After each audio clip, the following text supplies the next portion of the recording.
శుక్లాంబరధరం విష్ణుం శశివర్ణం చతుర్భుజం ప్రసన్నవదనం ధ్యాయే సర్వవిఘ్నోపశాంతయే.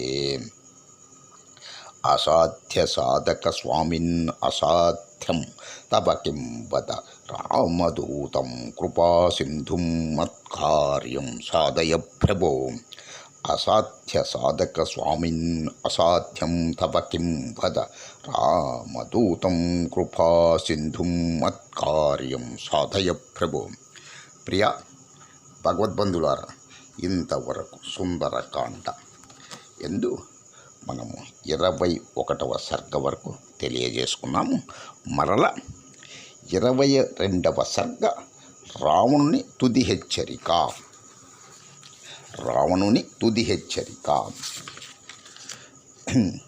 సీతాయా వచనం శ్రుత్వా పరుషం రాక్షసేశ్వర ప్రత్యువాచ తత సీతాం విప్రియం ప్రియదర్శనం. పరుషములైన ఆదేశమయంలో దృఢనిశ్చయంలో కూడుకున్న సీత మాటలు విని రాక్షసరాజైన ఆ రావణుడు సమాధానంగా బెదిరింపు ధోరణిలో ఇలా పలికాడు. పురుషుడు ఉత్సగించే కొద్దీ స్త్రీ ఆ ఉత్సగింపును అలుసుగాను తనకు అనుకూలంగాను భావిస్తుంది. ప్రియవచనాలతో ప్రశంసించే కొద్దీ ఆ పురుషుణ్ణి ఆమె తిరస్కరిస్తుంది. అడ్డదిడ్డంగా పరుగులు తీస్తున్న గుర్రాలను సమర్థమైన సారథి నియంత్రించే తీరులో నీ ములుకులాంటి మాటల వల్ల నాలో చెలరేగిన ఆగ్రహాన్ని నీ పట్ల నాకు గల వలపు అదుపు చేస్తున్నది.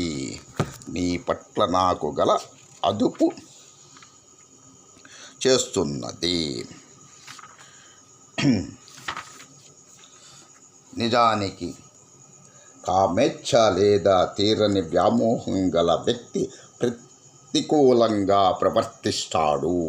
ఏ వ్యక్తి పట్ల అత్యంత వ్యామోహం కలుగుతుందో ఆ వ్యక్తి పట్ల జాలి, స్నేహం కూడా కనిపిస్తాయి.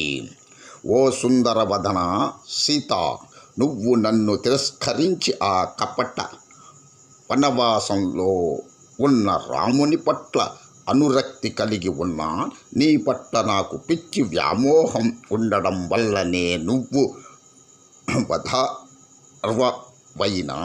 నువ్వు వధార్వవైన అవమానింపదగిన దానివైనా నీ మీద జాలి, ప్రేమ అధికమవుతున్నాయి.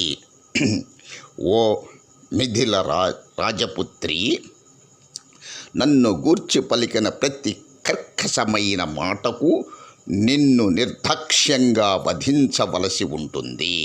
రాక్షసులకు ప్రభువైన రావణుడు సీతాదేవితో ఇలా పలికి ఆగ్రహోత్తగ్రుడై మళ్ళీ ఆమెతో ఇలా పలుకసాగాడు. ఓ సుందరాంగి, ఇంకా నీకు 2 నెలలు గడువు ఉన్నది. అప్పటి వరకు నిరీక్షిస్తాను. ఈలోపు నాతో శయనించడానికి నిర్ణయించుకో. ఈ 2 నెలల వ్యవధి ముగిసే లోపుగా నువ్వు నన్ను భర్తగా వరించకపోతే తదనంతరం నా ఉదయకాల ఆహార నిమిత్తం నిన్ను నా వంటశాలకు తీసుకుని పోయి ముక్కలుగా నరుకుతారు. రాక్షస రాజైన రావణుడు సీతను ఆ విధంగా భయపెట్టడాన్ని చూసి అక్కడే ఉన్న దేవకన్యలు, గంధర్వకన్యలు బెత్తరపోతూ కళ్ళ నీళ్ల పర్యంతమై దుఃఖించసాగారు. ఆ దేవగంధర్వ కన్యలలో కొందరు తమ పెదవుల కదలికతో, మరికొందరు ముఖ వైఖరితో కొందరు కనుసైగలతో రావణుని చే భయపెట్టబడుతున్న సీతను ఊరడించారు. దేవగంధర్వ కన్యలచే ఆ విధంగా సాంత్వన పొందిన సీత పాతివర్త్యమనే బలంచే తేరుకుని ఆ రాక్షసరాజైన రావణునితో హితకరంగా ఇలా మాట్లాడసాగింది. ఓ రావణ, నిజంగా నీ శ్రేయస్సును ఆకాంక్షించి ఈ విధమైన తుచ్చ కార్యం నుండి నిన్ను నివారించేవారు ఎవ్వరూ ఇక్కడ ఉన్నట్లు లేరని నాకు స్పష్టంగా తెలుస్తోంది.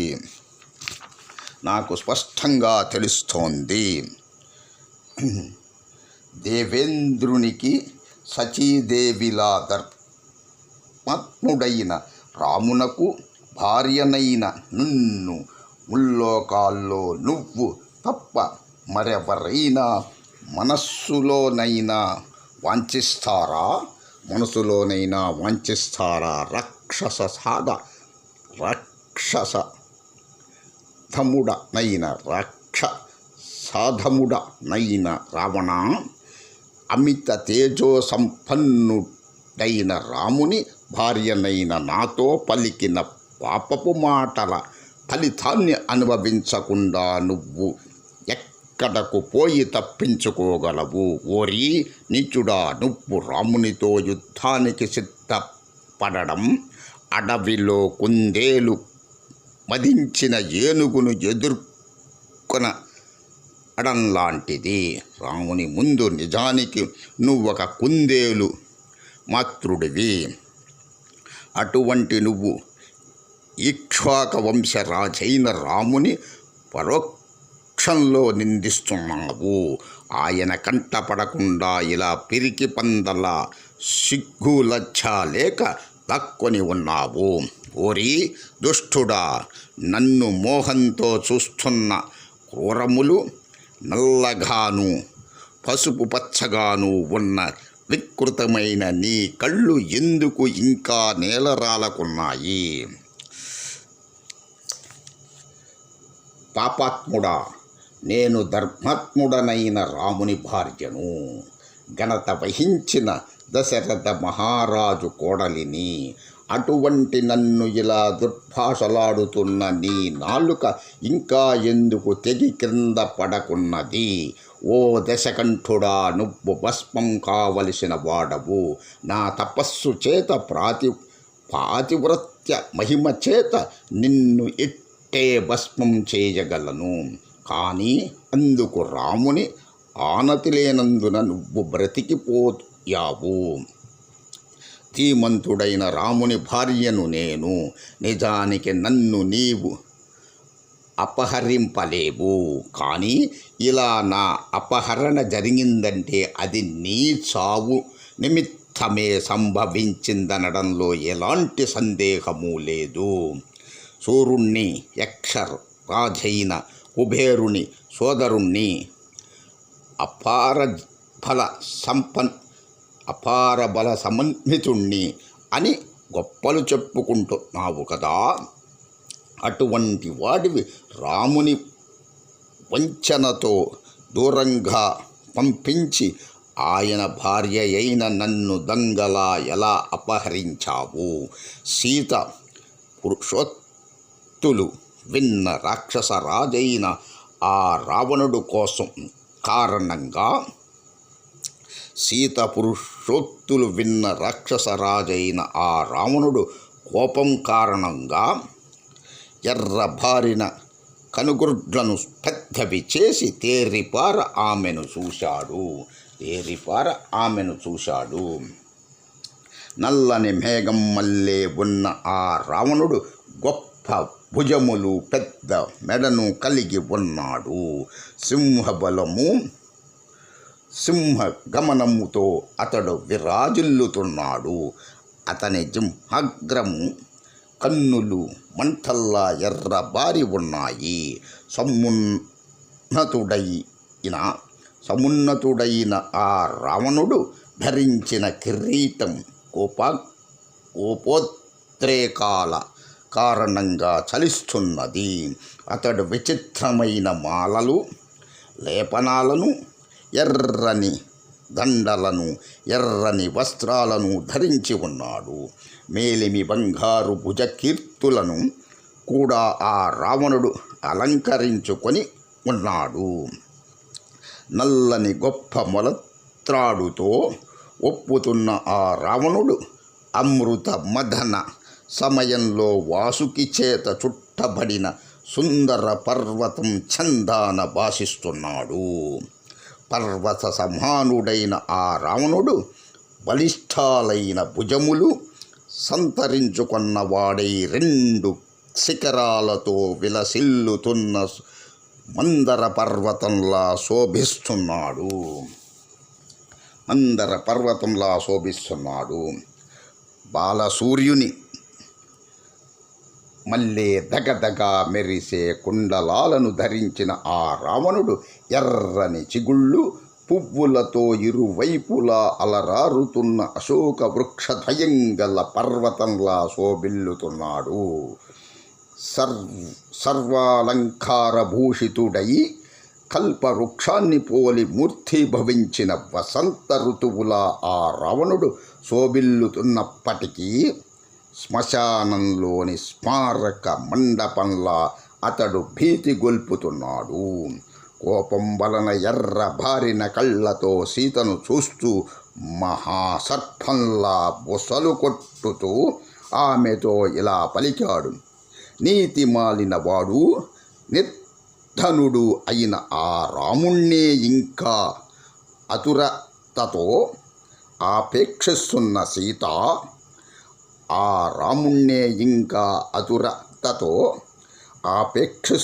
సీత, సూర్యుడు తన తేజస్సు చేత ప్రాతసంధ్యాల చీకటిని పటాపంచలు చేసేటట్లు నిన్ను ఇప్పుడే నేను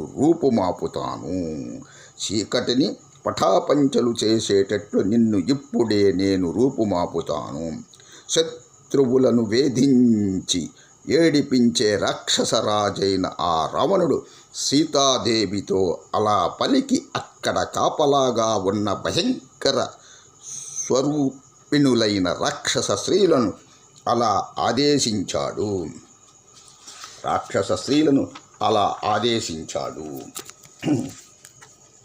ఒకే కన్ను, ఒకే చెవి, తల చుట్టూ విస్తరించిన చెవులు గల, ఆవు చెవులు గల, ఏనుగు చెవులు గల, వేలాడుతున్న చెవులు గల, అసలు చెవులే లేని రాక్షసంగనలు ఆ సమూహంలో ఉన్నారు.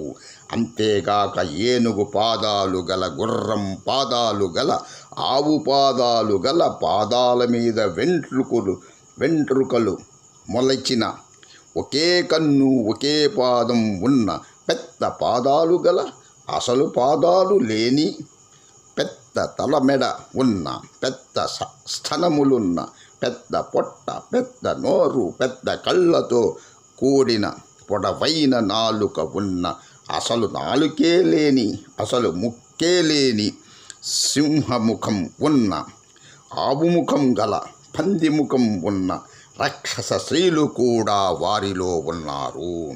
వారందరినీ రాముడు ఇలా ఆజ్ఞాపించాడు. ఓ రాక్షసంగనలారా, మీరందరూ కలిసి మంచి మాటలతో గాని లేదా భయపెట్టి గాని సామధాన భేదోపాయాల చేత గాని లేదా చివరికి దండోపాయం చేతనైనా సరే సత్వరమే ఈ సీత నాకు వశమయ్యేటట్లు చేయండి. పదే పదే ఆ రాక్షస స్త్రీలను ఆ విధంగా ఆదేశిస్తూ రావణుడు కట్టెలు త్రెంచుకుంటున్న కామక్రోధాలకు లోనై సీతాదేవిని భయపెట్టాడు. అప్పుడు ధ్యానమాలిని అనే రాక్షసాంగన గబగబా రావణుని వద్దకు వచ్చి అతన్ని కౌగలించుకొని ఇలా పలికింది.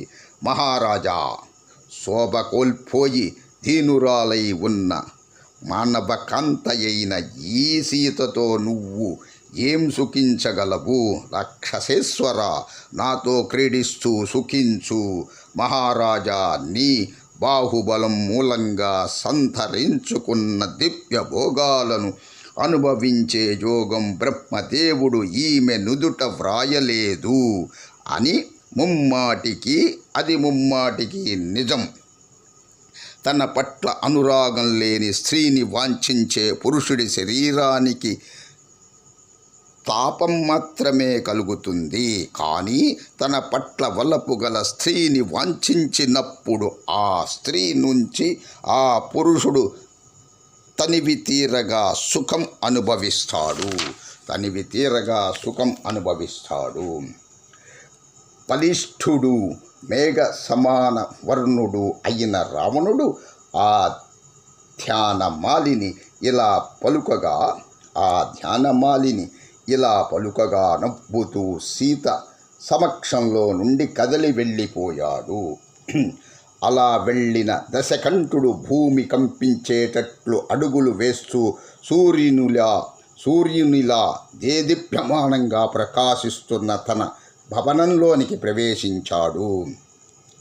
రావణునితో పాటు వచ్చిన దేవకన్యలు, గంధర్వ కన్యలు, నాగకన్యలు అతన్ని పరివేష్టించిన వారై ఆ మహాప్రాసాదంలోనికి ప్రవేశించారు. సమైథిలీం ధర్మ పరామవస్థితాం ప్రవేపమానాం పరివర్ధస్య రావణః విహాయ సీతాం మదనేన మోహితః స్వమేవ వేస్మ ప్రవివేశ భాస్వరం. సమైథిలీం ధర్మ పరామవస్థితాం ప్రవేపమానాం పరివర్ధస్య రావణః విహాయ సీతాం మదనేన మోహితః స్వమేవ వేస్మ ప్రవేశ భాస్వరం.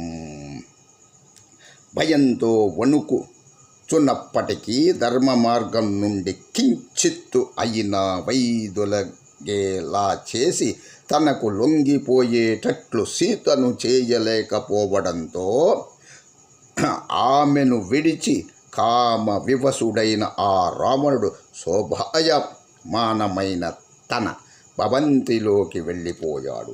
ఓం నమః శివాయ చ నమః శివాయ.